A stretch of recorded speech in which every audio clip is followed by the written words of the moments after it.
घने जंगल की एक बड़ी चट्टान पर शेर और लोमड़ी बैठे थे। शेर ने भारी आवाज में कहा, ए लोमड़ी, चोरी की सबसे बड़ी चाल क्या होती है, तुझे पता है? लोमड़ी ने गर्दन नचाई और कहा, गुरुजी, आपको क्या लगता है? किसी की चीज लेकर भागो और बोल दो हवा ले गई। शेर ने माथा पीट लिया, अरे नहीं यार, सबसे बड़ी चाल होती है चुपचाप चोरी करना और सबको एक दूसरे पर शक करवाना।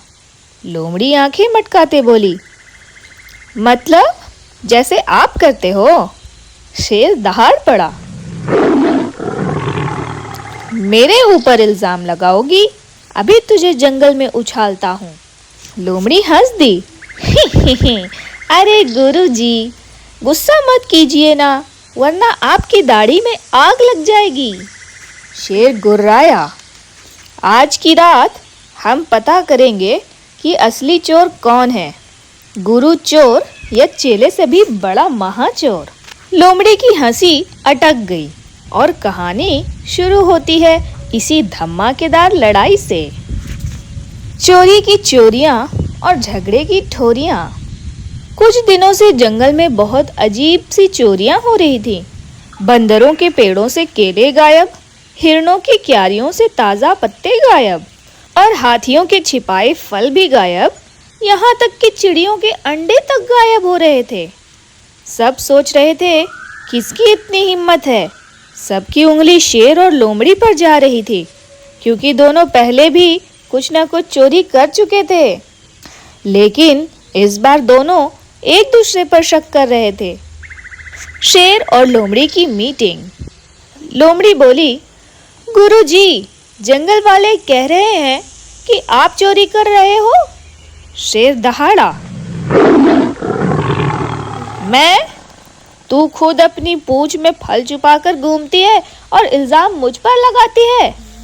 लोमड़ी फट से बोली, अच्छा, तो आज रात हम दोनों एक दूसरे पर नजर रखेंगे। शेर ने दाढ़ी खुजलाई, ठीक है, अगर तू निकली चोर तो तेरी खैर नहीं। लोमड़ी बोली, और अगर आज आप पकड़े गए ना, तो मैं पूरे जंगल में ढिंढोरा पिटवाऊंगी। शेर जी का असली टैलेंट चोरी। दोनों ने गुस्से में पत्ते तक चबा डाले। पहली रात चोरी धप और दोनों चुप। दोनों अलग अलग जगह छिप गए। शेर ने केला बगीचे पर निगरानी रखी, लोमड़ी ने चिड़ियों की गुफा पर। दोनों फुसफुसा रहे थे, आज पकड़ा जाएगा चोर, आज तो उसका दूध पानी अलग कर दूंगी। पर चोरी हुई, पर बहुत तेजी से, दोनों की आंखों के सामने, और चोर दिखाई तक नहीं दिया।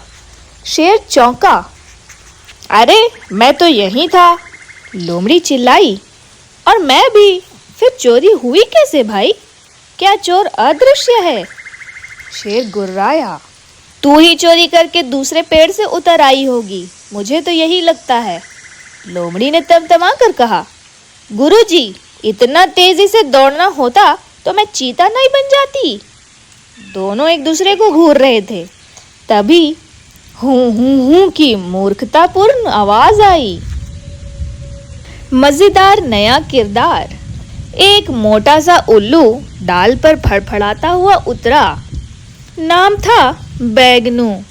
जंगल में सब सोचते थे कि यह बेवकूफ है, लेकिन असल में यह बहुत होशियार था। वो बोला, अरे झगड़ो मत, चोरी तो ऊपर से हुई है। शेर ने ऊपर देखा, लोमड़ी ने भी देखा, कुछ भी नहीं दिखा। शेर बोला, तू सपना तो नहीं देख रहा? उल्लू बोला, नहीं, मैंने देखा है, कोई इंसान जैसा छोटा सा साया पेड़ों के ऊपर से कूदा है। लोमड़ी दंग रह गई और बोली, इंसान जैसा? लेकिन इंसान तो जंगल में नहीं आते। उल्लू बोला, बिल्कुल, इंसान जैसा चलता दौड़ता, पर इंसान नहीं। शेर और लोमड़ी एक दूसरे की शक भरी शक्ल देख रहे थे। गुरु चेले की डील। लोमड़ी बोली, एक काम करें, हम दोनों आज साथ मिलकर नजर रखते हैं। शेर ने सोचकर कहा, ठीक है, पर अगर चोरी तेरी निकली तो मैं तुझे टहनियों से झाड़ू की तरह घीस दूंगा। लोमड़ी बोली, और अगर आपकी निकली ना तो मैं आपको चोर गुरु वाला पोस्टर हर पेड़ पर चिपकाऊंगी। उल्लू बोला, और मैं ऊंचाई से सब देखूंगा। तीनों तैयार हो गए। पागल कर देने वाली पकड़म पकड़ाई। तीनों एक बड़े पेड़ पर बैठे। घंटों चुप्पी। फिर अचानक चम, किसी चीज ने लोमड़ी की नाक के सामने से फल उठाया और गायब। उल्लू चिल्लाया, वो रहा, वो रहा। शेर और लोमड़ी दोनों पेड़ से कूद पड़े। दोनों दौड़ रहे थे। शेर गरज रहा था, रुक जा बे। लोमड़ी चीख रही थी, मेरे फल वापस कर। परछाई कभी पेड़ पर चढ़ती, कभी जमीन पर फिसलती, कभी लताओं में छिप जाती और पलक झपकते ही गायब भी हो गई। शेर हाँफ हाँफ कर बोला, ये चीज कितनी तेज है। लोमड़ी बोली, ये तो जैसे जादू है, ना आवाज ना कदमों के निशान। उल्लू उतरा और बोला, मैंने बताया था ना, ये तुम्हारा ही कोई दूसरा रूप है।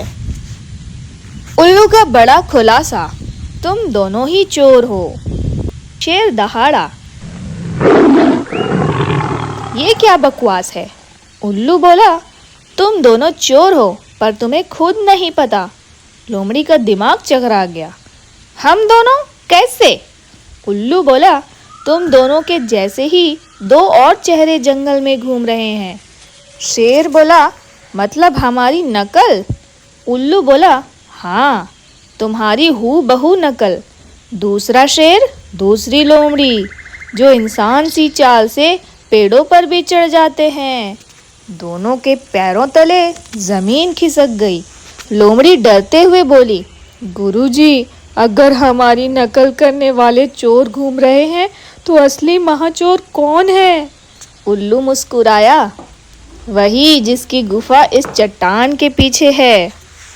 शेर और लोमड़ी धीरे धीरे गुफा के पास गए। अंधेरा, ठंडी हवा और अंदर कुछ ऐसा दिखा कि दोनों सन्न रह गए।